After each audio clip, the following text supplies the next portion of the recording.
What's going on, ladies and gentlemen? Welcome back to the Fringe. Saskatchewan is ready to leave.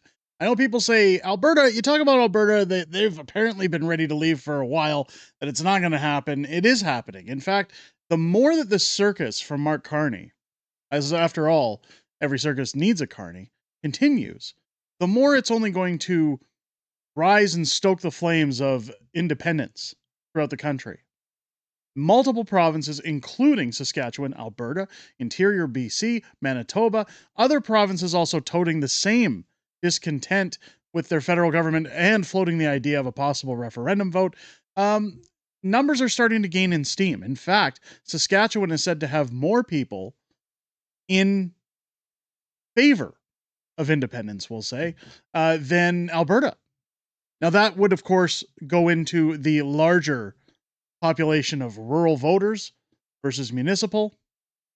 Saskatchewan definitely has stronger support when it comes to it. I want to highlight an event that recently took place in Saskatchewan, courtesy of Rebel News. Of course, this is one of their town hall events at donegettingscrewed.com. Now, I am not paid or endorsed by Alberta Prosperity Project, by Rebel News. I do not get any money. I'm just passionate about my country. I think it's important to get the information out so that people understand what is coming on a ballot, should they be given the right to choose whether they want to remain in the country or become a nation within a nation or become independent.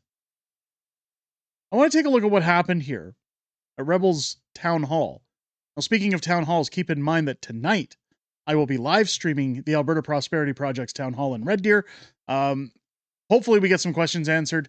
As well as this week, I will have an interview with the members of the Alberta Prosperity Project, asking the questions that I feel are most important to Canadians moving forward, so that a little bit of clarity is provided. A little bit of fact comes our way to assist in understanding the future of this province, as well as the future of this country. This matters to the rest of the country, because if Alberta and Saskatchewan were to claim independence, not only is that a lot of resources leaving the country, not only is that a lot of money walking away from the country, but it leaves Canada in disarray. While many people tout that I'm merely here to promote independence, and while I do favor independence at this point, who wouldn't? I care about what happens to Canada. I care about what happens to the country I call home. Let's take a look at the sentiment going around at some of the people at this event. And somebody tell me if it sounds like Saskatchewan isn't ready to put a question on a ballot. The Western provinces have been overlooked and ignored and not treated fairly, not treated with respect, and I think they're done. And I would agree with that. Even someone coming from the East, now settled and living in the West. I've been here since 2009 in Saskatchewan. And I think we're seeing decisions made at the federal level that are affecting us negatively at the Western level. In this province, we support the aspiration to grow our economy to lead the G7, and we want to be part of that, and we believe we can be a big part of that in Saskatchewan. We support the aspiration for Canada to become a global energy superpower, and that means we are going to have discussions, some of them, not all of them easy, but have the discussions about advancing all of the energy products that we have and all the natural resources essentially that we have in a sustainable way and in an inclusive way. Well, and Mark Carney's now what you got to take into consideration there, that the last speaker said that she's only been in Saskatchewan since 2009. She understands the benefit of living in the West, and she understands that Canada does not have our best interests at heart. She feels abandoned, and she's only been there since 2009, ladies and gentlemen. This is the sentiment across Alberta and Saskatchewan. You have a lot of people who have moved out from other parts of the country. And when you ask them, would you ever go back?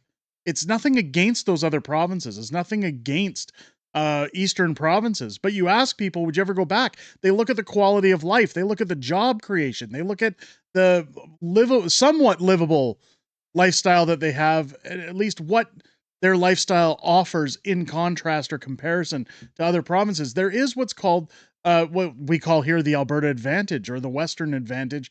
It's not necessarily advantageous anymore because of our crippling governments, but you break away from those systems, and all of a sudden, life becomes very, very clear as to what's beneficial. He's actually just made his visit here to Saskatchewan. Do you think that he's going to provide change for Western Canada? No, I do not. Not for one moment do I think that's going to happen. He's kind of the head guy for net zero. That means no CO2, which, you know, they've fooled people into believing that that's a poison when it's not. And he's going to continue on that path. He's going to push net zero. They're not going to open up any more pipelines for any oil to get to Tidewater, for sure, because that's what he lives on. I think he is the same as Trudeau, where the promises will be made and all the promises will be broken. Yesterday, we've had Mark Carney here in Saskatchewan. Do you think that that's going to make a dent? I'd like to make a dent, all right. I wouldn't count on it. Well, I haven't seen any action yet. I hear a lot of words, which is very typical of the Liberal governments that we're used to. So I think until we see some concrete action, I'm pretty happy with the position that Danielle Smith has taken. So Tamara chiming in there to say her words about Danielle Smith. And this is one of the things I've said about Danielle Smith. She's actually sat down for recent interviews with Ezra Levant, with CTV News, where she's talking about trying to work within the country. She's trying to get pipeline access in British Columbia with David Eby. We all know that's not going to happen. David Eby has been very, very vocal that there will be no pipelines brought through into the BC interior or into the Northern Gateway. We've had Quebec chime in saying, keep giving us your billions of dollars, Alberta, but we're not going to allow a socially unacceptable pipeline to come our way. And of course, Mark Carney talking a lot of word salad. Now, I've often said that Danielle is doing a bit of a shell game. She's giving people what her constituents voted for, which is to unify Canada, to stay strong with what plans lie within the best interests of Canadians. But if you watch her interviews recently, if you watch how she words what she's talking about, I'm telling everyone here, there's a lot more at play than what people are realizing from the information they're getting. Danielle is setting up with her language that this is now on David Eby. This is now on Premier Legault. This is now on Mark Carney. It's on Team Canada, as she has said multiple times, to decide if they want to work with Alberta. Why is she using that rhetoric? I can only guess that it's because should Alberta put a question on a ballot, should Alberta put in a vote for referendum to ask one simple question, if we stay or if we go, it's pretty defining that Team Canada at that point wants nothing to do with us, wants nothing to do with helping us. Danielle has been more than reasonable. And again, she's always said, we're willing to share our profits. We're willing to include the rest of Canada with the prosperity of Alberta, with the prosperity of Saskatchewan. Scott Moe's been very vocal about it as well. I don't want to put all of this on Danielle Smith. Scott Moe's done his fair share as well.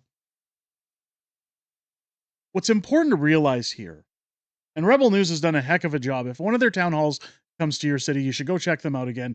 DoneGettingScrewed.com will have all of their events that are upcoming. Again, I would encourage you to go. I found it very informative. A lot of like-minded people there. If you've ever felt alone, it's a good place to go get your questions answered, talk with some experts, and get a better understanding for what the country is needing right now. Again, I am not endorsed, paid by, sponsored by any of these groups. Everything I do here is for this community, for our viewers. I find it so amazing and so unbelievable that this is the time we live in, that while our government's abusing us, we're now actually looking into how do we get away from this? How do we fix it?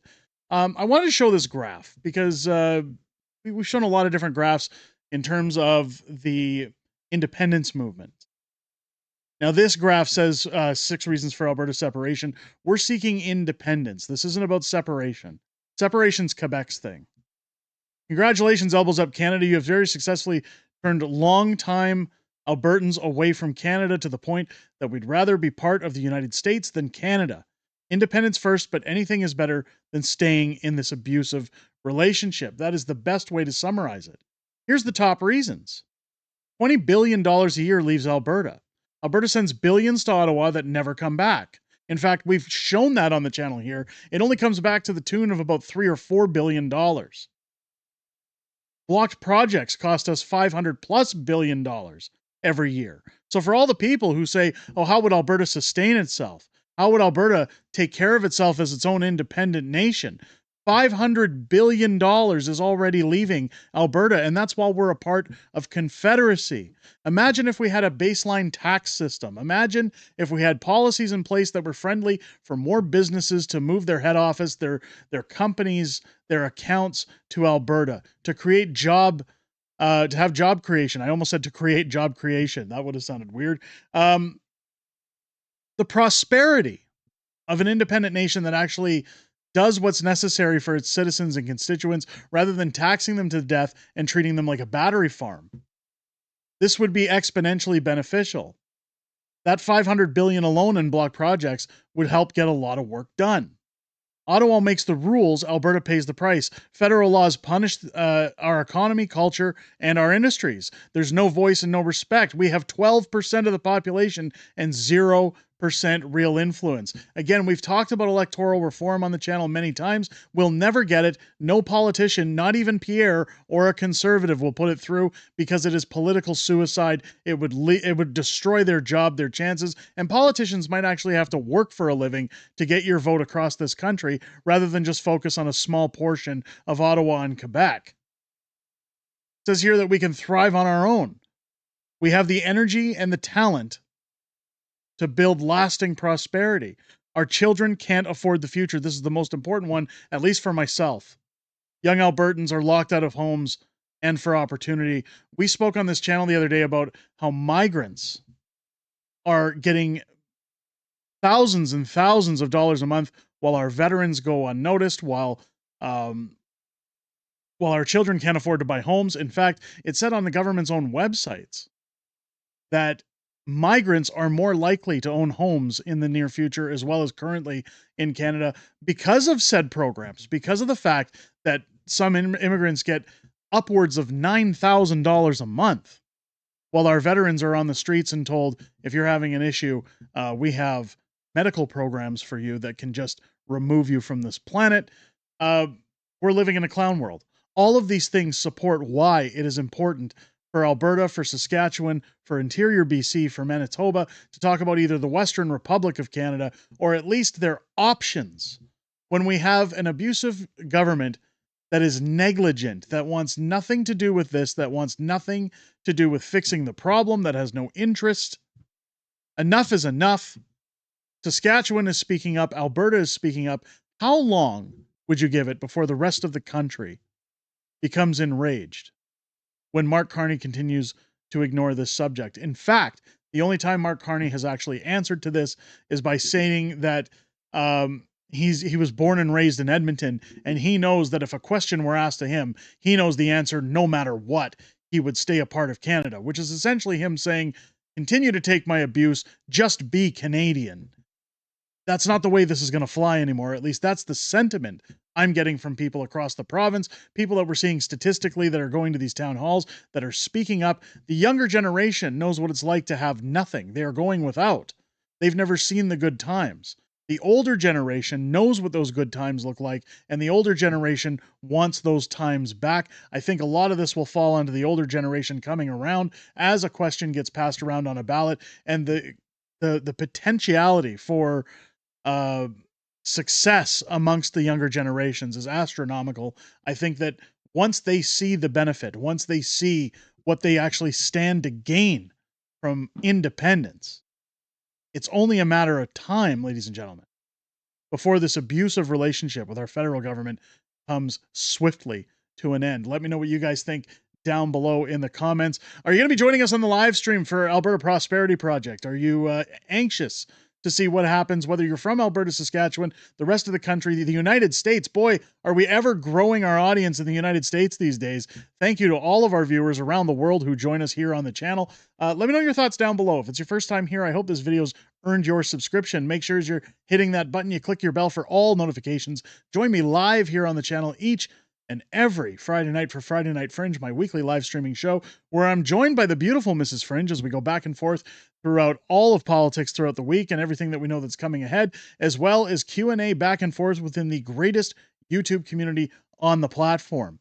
I always look forward to chatting with you guys each and every week and having some laughs, kicking back with some memes, but I most importantly look forward to chatting with you this Friday night, starting at 6 p.m. Pacific, 8 p.m. Central, here on the channel. With that said, ladies and gentlemen, I hope you enjoyed this video. I hope you have a great rest of your day. I'll catch you on the next one.